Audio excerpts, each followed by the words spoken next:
What's up, YouTube? This is G-Rod83. Hey guys, what's going on? It's Big Boy 8706. Me and my buddy, the G-Rod here, we're going to be talking about a couple random topics. And Raw, what happened tonight in Raw too? Yeah, in regards to Raw, like the G-Rod said. And yeah, just a whole bunch of random topics. First, let's start off with the, excuse me, with the opening segment where John Laurinaitis was gloating about his victory. His victory, right? Victory. Against Cena last night on Over the Limit. Yeah. Which he had interference from Thanks to the Big Show. Thanks to the Bishop. Bishop, he did the sucker punch to Cena. John Cena knocked him out, and then Laurinaitis went for the cover and got the 1, 2, 3. Got the 1, 2, 3, yeah. If you know, the community doesn't know about it. Let me see what else. Next match on Raw. John Laurinaitis came out. He cut a good promo. Christian fought against Jinder Mahal. Yeah, Christian, the newly crowned Intercontinental Champion, defeated Cody Rhodes last night. He became the IC champion again. And I believe Christian holds the record now for all the belts. For all the belts, yeah. In WWE history, right? Kudos to Christian. In regards to last night's match with Laurinaitis and Cena, John Cena put on one of the greatest comedic matches that I've ever seen. It was one of the most entertaining matches ever. He wasn't really fighting; he was just entertaining, talking on the mic. He basically made, literally, he put Laurinaitis in the SFU for like what, 20 seconds, 30 seconds? For 10 seconds. And he just kept like talking about it. I'm telling you, if you go down for 10 seconons, yeah, I'll let go. Kudos to John. And he got the bottle of water and started throwing it on John Laurinaitis. Yeah, let me see, what else? In regards to Raw, the matches were great. Tonight's Raw, they had a first ever, I mean, this, to my surprise, 2-on-3 handicap lumberjack match. One of the weirdest matches that I've ever seen someone do. It's like someone was playing SmackDown versus Raw, and they put like Match Creator, and they made like the greatest concoction of life into one match. Into one match, yeah. We had of course, the Great White, Sheamus, and John Cena going up against Lord Tensai, Jack Swagger, and Dolph Ziggler. Now, as you may know, John Laurinaitis always likes to stack the deck against, you know, the popular faces, if you will, of the WWE, and he put, let's see, we had Ezekiel Jackson, we had Chris Jericho, we had the Uso brothers. Yeah, mostly. Yeah, man, most of the heels. Most of the roster in the back, they were the lumberjacks. And above all, the match was great. The match was going back and forth till the lumberjacks on Laurinaitis' side, so to speak, got involved and just started just bombarding. And the match became a chaos. Yeah, Cena and Sheamus, and then the roster came out to Cena and Sheamus' aid, and it turned into complete utter chaos. Yeah. And in the back, of course, Cena was going after the Big Show. He was backstage ready for Big Show. And Bishop just came out of nowhere and just hit him with the weapon of mass destruction, which is that. He just clocked him with the punch. And that was pretty much the end of Raw. There was overall Raw was pretty good. It was pretty enjoyable. It wasn't great, but it was pretty enjoyable. Oh, G-Rod, question. What are some of your favorite moves in wrestling? Some of my favorite moves in wrestling. Yeah. Nowadays or all time? All time. Top 5. Some of my top 5 wrestling moves of all time. And the super kick. Okay. From Shawn Michaels. The Crippler Crossface. Okay. The finger four leg lock. Of course, one of the best. The sharpshooter. And the elbow drop. Okay. All right. What are your top 5 finishers of all time? All right, I'm gonna switch the game a little bit here.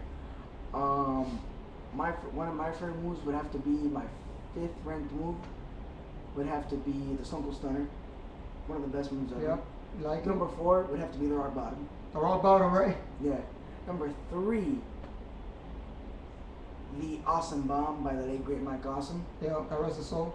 Number 2, let's go to the indie circuit real quick. Oh, indie circuit? Let's have a corkscrew shooting star press by the man that Greg forgot, known as Pac. Oh, Pac. And then, of course, my one favorite move of all time would have to be Kenny Omega's Hadouken. Kenny Omega Hadouken has gone. That move is the most hilarious yet lethal move ever in wrestling history. I don't care what people say. What do you think about the women's division nowadays? It's gone downhill. You mean in regards to WWE, TNA, and WWE? WWE? I mean, the divas are good. I'm not gonna lie. They're a great talent. Beth Phoenix is a beast. Layla looks and can wrestle. Same thing with Kelly Kelly. Kelly Kelly and Layla, they're not good in the ring. Natalia. I'm sorry, I disagree on that. Okay. I think they should start bringing pretty faces and bring women that can wrestle. There's a lot of great female wrestlers in the indie circus that they could scout. Yeah, that they can bring, scout. Yeah, like they could scout and bring to WWE and sign them. For example, we have Sarah Del Rey, Mischief, Cheerleader Melissa. The other chick that used to be in TNA, now she's in the indies. What was her name? Cheerleader Melissa. No, the other one. Awesome Kong? No, tampoco. She's in the indies now. I forgot her name. Anyway. Well, anyways, I forgot her name. But there's great female wrestlers out there that need to be in WWE, not stop bringing pretty faces only. Yeah, that's true. Now, the women's title. The women's title looks ugly as hell. Is that the women's title? I mean, mind you, I'm not a woman. I wouldn't know. But yeah, but look at I mean, it looks like it's fit for like divas. Oh, a diva. Yeah, for a diva. And I didn't consider women's champion. They consider the now, divas champion. In regards to female wrestling, I think the knockouts over at TNA can really give the divas a run for their money. Yeah, the knockouts are a better division than the You divas. have, let me see, you have Brooke Gail Kim, you have Brooke Tessmacher, you have Tara. Winter, Tara, you have Hardcore Country, Miss Angelina Love. You have Hardcore Country, Mickey James, you have Angelina Love, you have Velvet Sky. Oh, take it back. Angelina Love is not there no more, but. Oh, really? What happened? She got released. Oh, did she? Yeah. Oh, that's news. And so did the Bella Twins. They got released. Yeah, as well. Let me see. Oh, I got one for you. Favorite top 5 Japanese wrestlers. Yeah, top 5. My top 5 Japanese wrestlers. Yeah, that's a good one. Hayabusa. Okay. The Great Muda. Okay. Justin Houston doesn't like her. Okay, of course, one of the best. Masato Tanaka. Okay, you got one more. I don't know, there's a lot of greats. Come on, one. Antonio Inoki. Okay, alright, taking it old school. Okay. Antonio Inoki, what's your 5? Alright, here we go. Top 5. Terry Boy. Man's Tale. Great Good wrestler. worker in the ring. He's gotten a little bit big, if you will, in the ring. But yeah, overall he's been still in Japan doing his thing. Number 4, you guys are gonna call me a little bit whacked out on this one. I would have to go with Hard Game. Hard Game? He was in Hustle for a little while. Had great tag team matches with Tajiri. How does Hard Game say it? Domo Haruge desu, okay. Let me see. 3 would have to be. See, he's entertaining. 3 would have I to like be. certain people that I know. 3 would have to be Ibushi Kota. Ibushi Kota was the youngest Japanese wrestler to ever win the Triple J crown, if I'm not mistaken. I believe so, yeah. 2. I'm sorry, I don't really know my history that much about Japanese wrestling. I know someone, Let me see. 2. Of course, you'd have to go with the legendary Great Suzuki. You can't go wrong with the Great Suzuki. Yeah, great wrestler. And number 1, I would have to give it to Masahiro Chono. Oh, yeah? A tank in the ring. He invented the STF. Yes, yeah, right. And for those of you that didn't know, the NWO actually started in Japan with the Great Muta and Masahiro Chono. Oh, yeah, that's true. Not the WCW NWO in Japan. The originators of the NWO. What do you think about the world heavyweight title? As is this the world title is just there to win the wrestlers off? What do you mean, like the title? Do you think it's meaningless? or it's just different, or it's just a prop? Well, I mean, I'll tell you, that title has had a lot. Like that title is a tradition in wrestling. It's been held by greats like Ric Flair, Shawn Michaels, Triple H, Chris Jericho. It's been held by Kane. Kane. It's been held by Undertaker, The Undertaker, Big Show, Harley Race, Batista, Rey Mysterio, Eddie Guerrero, Chris Benoit, which I didn't even want to say his name. Yeah, well, that I mean, title's been prestige. Prestige. That is a prestigious title in wrestling, and I wouldn't say that that title is a prop, if you will. I don't consider it a prop. I just don't consider it as valuable as it once was back in the 90s and 80s. Yeah. But to wrestlers that love the business, they consider it to them like. Well, I'll tell you, like whoever holds that title is basically like you're putting the company on your shoulders. On their shoulders, as they say. Take over the company. To like bring the company to new heights, as they say. And it's true, like honestly, like that title is a great prestigious title that I won't consider it a prop. I really won't, because that title has a vast history. Going back to I believe the days of NWA. NWA, National Wrestling Alliance. Yes, sir. Back in the 80s. Mm-hmm. Back in the 70s, early to 70s into the 80s. What do you think about wrestling in the 90s and wrestling now? today? Wrestling in the 90s, you had crazy gimmicks. You had Doink the Clown, who was a comedic wrestler. You had the Repo Man. Yeah, Repo Man. Who was a thief? He used to come out with a face cowl, if you will. A face cowl with a rope. You had, of course, one of the greats, Jake the Snake Roberts, the inventor of the TNT. What? We used to come up with the bag with Damien. With Damien. Yeah. You remember that match when he fought against Earthquake, and Jake the Snake brought the snake, and then he was tied up on the rope, and he couldn't defend. Damien, and then Damien got squished by Earthquake. Yeah. And then he killed. Yeah, he killed Damien, and then Lucifer came out. Which was I think the biggest snake that Jake the Snake ever held in his as a wrestler. Let me see here. And then he had he actually had a match against he had a match against Macho Man, with the snake bit Macho Man in the face. Was in the face. Yeah, in the face, right by the cheek area here. And the snake wouldn't let go. And it wouldn't let go. Yeah. Let me see. Oh, another way that wrestling differs from the 90s to now. From the 80s and 90s and from the 80s and 90s to now, promos.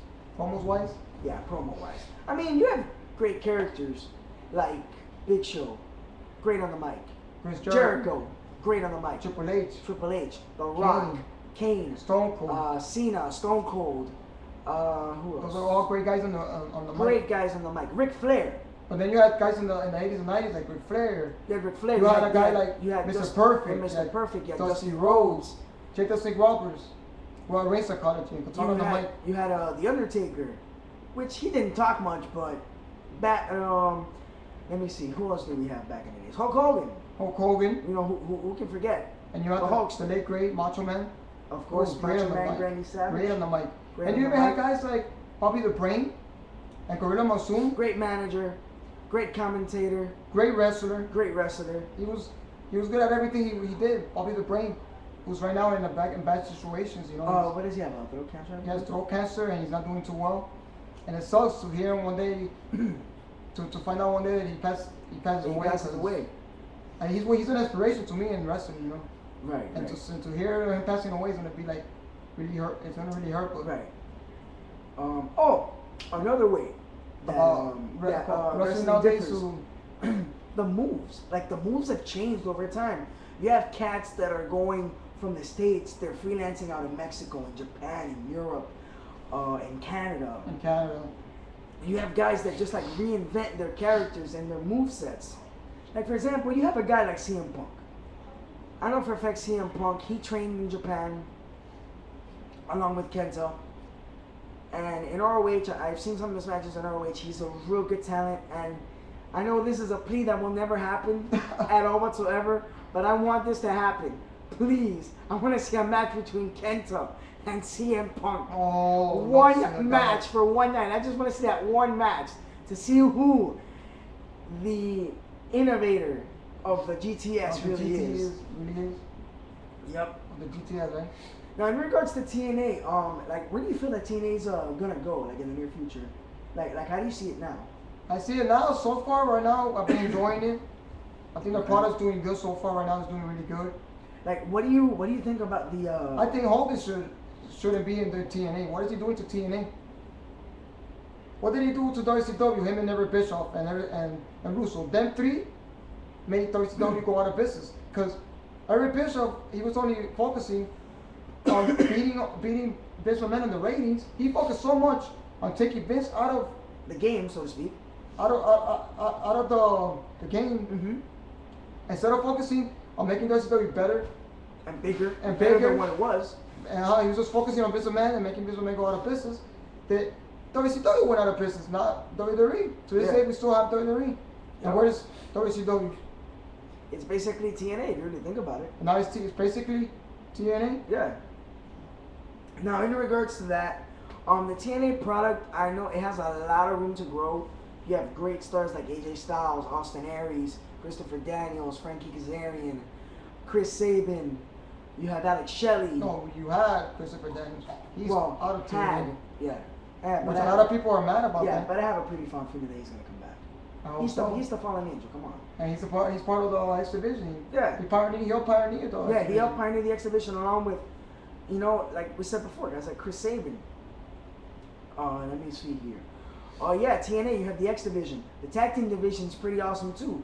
The Knockouts division. The Knockouts division is great. The which heavyweight right now is stupid stupid because you got OTB and Eric Young, which I like Eric Young, but how can I make them Eric Young part of the Knockouts champion tag team, the Knockouts tag team? I mean, honestly, it's pretty funny, and I like the fact that Eric Young's character is comedic. He's a comedic. He's funny. He's an entertainer. I like that.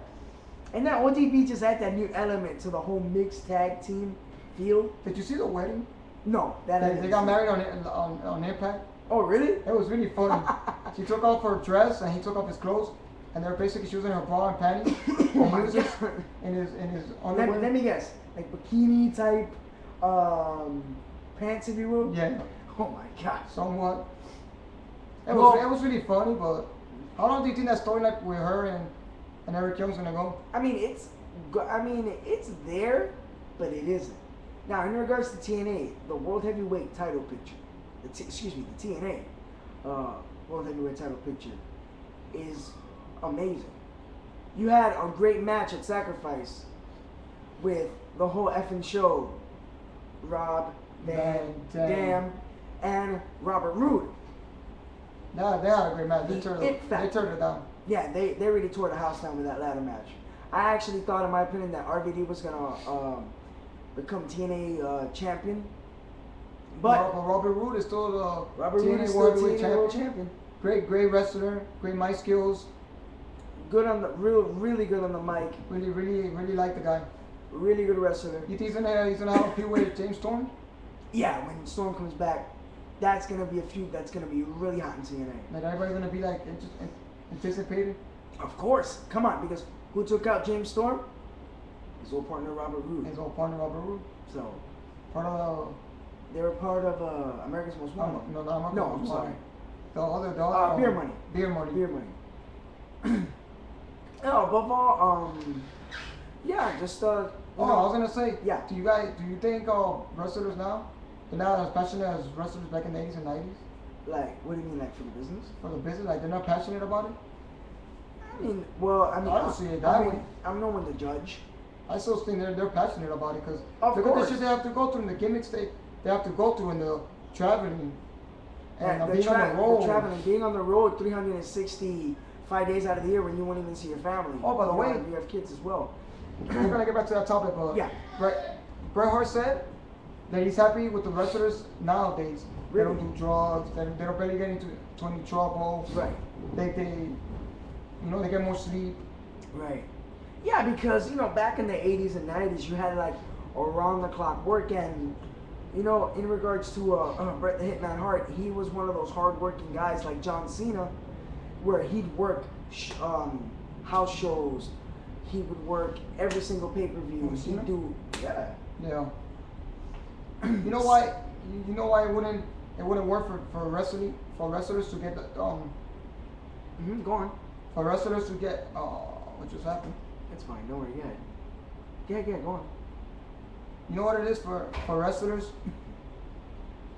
You know what it is for wrestlers to get you know why there's no off season for wrestling? Because the thing is, wrestling is not a business like the NBA or the NFL. Or the MLB. Or the MLB. Or the NHL. Yeah, they make a lot of money. They don't make a lot of money. They make money. They make good. They make a good amount of money. They make enough money to support their family, to live for the rest of their lives. But the thing is, like, you know, with that type of career, you have lots of pros and lots of cons. You have the pros.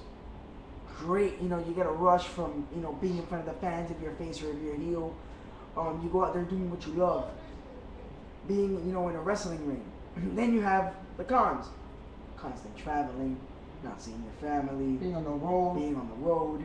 Being in every house show, like Cena, being in every Raw show, being on the road. The thing is, if they wanna make money, they have to be constantly wrestling. It's wrestling. You know what the hell you got yourself into when you first took a bump, and you're gonna have to pay the consequences. You have to be on the road 24/7. You gotta obey the rules. You gotta be on every Raw show, on every house show. If you want to make the money, that's where the money is at. You take time off, you won't make the money. That's right. You have to be on it 24/7. And there are most of these. I've been going around seeing videos and people talking about it, and it's true. Makes sense. It does make sense. It really makes sense. But I think the business now has changed. We're in 2012. There's the PG era. Some people like it. Some people don't. And me, honestly, yeah, I'm not gonna sit here and say my favorite era ever is the PG era. No, I'm not gonna say that. I love the '90s. It's the best decade ever. Oh, of course, because it's the Attitude Era. Of course. The Attitude Era, when the Warrior Era. Yeah, you also had, of course, one of the greatest rivalries of all time, with Stone Cold Steve Austin and The Rock. Promos were cut left and right. Chairs were being thrown at each other. Stunners were being flung. Rock bottoms were being thrown down. You had people's elbows going left and right. You had beer baths. You had, what else? Let me see. You had toasts. You had heel turns. You had face turns. You had everything that you had great want. feuds and you got great matches. You had the one Iron Man match with Bret Hart and Shawn Michaels. That match will never be touched. No match. Not this ever compared to that match. Well, I don't know about that. Excuse me for the what match can compare to that? Well, I have one that can probably be up there. What match? I would have to go with The Rock and Stone Cold Steve Austin in WrestleMania, where Austin did his heel turn. 18, I believe. 18 or 17? 18. WrestleMania 18. No, it was 17. Was it? Oh, it was. Excuse me. It was 17, WrestleMania right. 17. 17, yeah. Yeah, WrestleMania 17. Well, Stone Cold had a heel turn. Yeah, that match is up there. It's with up that there, match. Still, because come on, you didn't know that Stone Cold was going to turn heel. You really didn't know. And join Vince McMahon. Yeah, and join Satan himself as JR with After all this time seeing Vince and Stone Cold go back and forth at it, he's now joining the dark side. The dark side. And he's having backstage segments where he's playing the guitar and singing to Vince McMahon. And we are the champions. It's like, it's funny to see Stone Cold because Stone Cold's a horrible singer, but yet he's entertaining because he's Stone Cold. And also, not to mention, let's not forget that The Rock and Austin actually did a duet together in the ring, and The Rock was on the receiving end of a Stone Cold Stunner. But yeah, like I was saying, I'm not gonna sit here and say that the PG era is my favorite era. Of course, I love the '90s, right. But I'm not gonna be here bashing the guys in the business today. Oh, they're not passionate. They don't look like wrestlers, because it's not true. You're right. They're out there 24/7, giving heart and dedication to everything they do. Yeah, they're literally they're busting their ass day in and day out, 365, 24/7. Yeah, man. Well, guys, we're gonna go ahead and wrap this video up. This has been Big Boy 8706. You can go ahead and check out my channel here on YouTube. And that's the G-Rod 83. It is the G-Rod 83. You can go ahead and check out his videos as well. So yeah, peace out. Peace out.